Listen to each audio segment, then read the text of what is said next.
Hello ఈరోజు మనం తెలంగాణలో జరిగిన ఒక సంచలనాత్మక ఫోన్ ట్యాపింగ్ కేస్ గురించి మాట్లాడుకోబోతున్నాం. ఇన్ డీటెయిల్స్కి వెళ్లే ముందు hello this is Sartaj, you watching big TV. ఈ కేసుకు సంబంధించి కీలకంగా ఒకసారి చూస్తే ఈ కేసులో మాజీ ఎస్ఐబి చీఫ్ ప్రభాకర్ రావు ప్రతిపక్ష నాయకులు అసలు ఎలా ఇన్వాల్వ్ అయ్యారు అనేది మేజర్ క్వశ్చన్. దానికి ఆన్సర్ తెలంగాణలో 2023 వరకు అధికారంలో ఉన్న బీఆర్ఎస్ ప్రభుత్వం ఆ సమయంలో ఎస్ఐబి అనే ఒక పోలీస్ విభాగాన్ని రహస్యంగా స్థాపించింది. ఈ విభాగం రహస్యంగా ఫోన్ ట్యాపింగ్ చేసిందని ఆరోపణలు వచ్చాయి. ఫోన్స్ ట్యాప్ అయిన వారు అసలు ఎవరు? ప్రతిపక్ష నాయకులు, హైకోర్టు జడ్జెస్, వ్యాపారవేత్తలు, సినీ నటులు, almost every important or known figures phones అన్నీ కూడా ట్యాప్ అయిపోయాయి.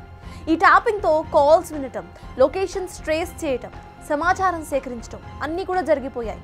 And this is strictly against law. 2023లో కాంగ్రెస్ అధికారంలోకి రాగానే ఈ కేసు బయటపడింది. ఈ కేసులో ప్రధాన నిందితుడు మాజీ SIB chief T Prabhakar Rao.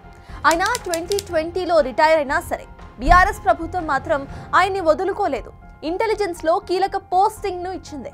ఇక ఆ తర్వాత ప్రభాకర్ రావు ఆదేశాలతో ఒక స్పెషల్ టీమ్ ఫోన్ ట్యాపింగ్ చేసిందని ఆరోపణలు ఉన్నాయి.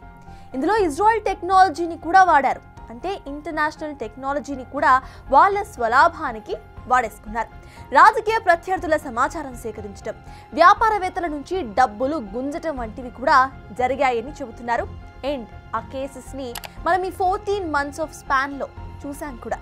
2023 ఎన్నికల్లో బీఆర్ఎస్ ఓడిపోయాక ప్రభాకర్ రావు ఆదేశాలతో ఎస్ఐబిలో హార్డ్ డ్రైవ్స్, డాక్యుమెంట్స్ నాశనం చేశారు. ఆ తర్వాత 2024 మార్చ్లో ఆయన అమెరికాకు పారిపోయారు. కానీ 2025 జూన్ 8న సుప్రీంకోర్టు రక్షణ ఇవ్వడంతో హైదరాబాద్కి తిరిగి వచ్చారు ప్రభాకర్ రావు. ఇప్పుడు ఆయనను పోలీసులు విచారిస్తున్నారు. ఈ ఫోన్ ట్యాపింగ్లో ప్రతిపక్ష నాయకులు ప్రధాన టార్గెట్స్. అప్పటి కాంగ్రెస్ నాయకుడు, ఇప్పటి CM Revanth Reddy phone tap చేశారని ఆరోపణలు ఉన్నాయి. ఆయన కుటుంబం, సన్నిహితులు, స్నేహితుల ఫోన్స్ కూడా వీళ్ళంతా విన్నారట కూర్చొని. అలాగే బీజేపీ నాయకులు రఘునందన్ రావు, ఇప్పటి త్రిపుర గవర్నర్ ఇంద్రసేనారెడ్డి ఫోన్స్ కూడా ట్యాప్ అయ్యాయి. వీళ్ళంతా కూడా వాళ్ళకి వాళ్లే మీడియా ముఖంగా ప్రజలందరికీ తెలియజేసిన విషయాలు ఇవి. 2020 ఉప ఎన్నికల సమయంలో బీజేపీ నాయకుల కదలికలు ట్రాక్ చేశారని నిందితులు అంగీకరించారు కూడా. అయితే ఫోన్ ట్యాపింగ్ చేసి వచ్చిన ఇన్ఫర్మేషన్తో అసలు వాళ్ళు ఏం చేశారు, వాళ్ళకి ఎలా ప్రాఫిట్ వచ్చింది అనేది ఇప్పుడు తెలుసుకుందాం.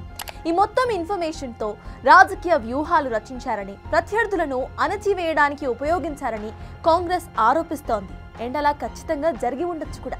ఈ కేసు ఇప్పుడు రాజకీయంగా, చట్టపరంగా ఇంకా కొనసాగుతూనే ఉంది. ఇప్పటికే 14 నెలలు పూర్తయిపోయాయి.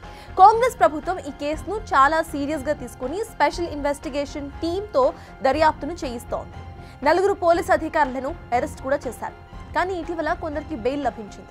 కేటీఆర్ ఈ కేసులో రాజకీయ ఆరోపణలను ఎదుర్కొన్నారు.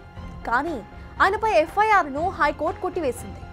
ఇక ఇప్పుడు ప్రభాకర్ రావు తిరిగి వచ్చిన నేపథ్యంలో చాలా టర్న్స్ ఈ కేసు తీసుకోవచ్చు. But that is not easy. ఎందుకంటే ప్రభాకర్ రావు తన వర్కింగ్ పీరియడ్లో ఎన్నో ఇన్వెస్టిగేషన్స్ చేసి ఉంటారు. సో ఆయనకు అన్నీ తెలుసు. ఆన్సర్స్ని ట్విస్ట్ చేసి చెప్పే అవకాశం కూడా ఉంటుంది. సో ఇన్వెస్టిగేట్ చేసే వాళ్ళు ఎంతో వ్యూహాత్మకంగా క్వశ్చన్స్ అడగాల్సి ఉంటుంది, సమాచారాన్ని తీసుకోవాల్సి ఉంటుంది.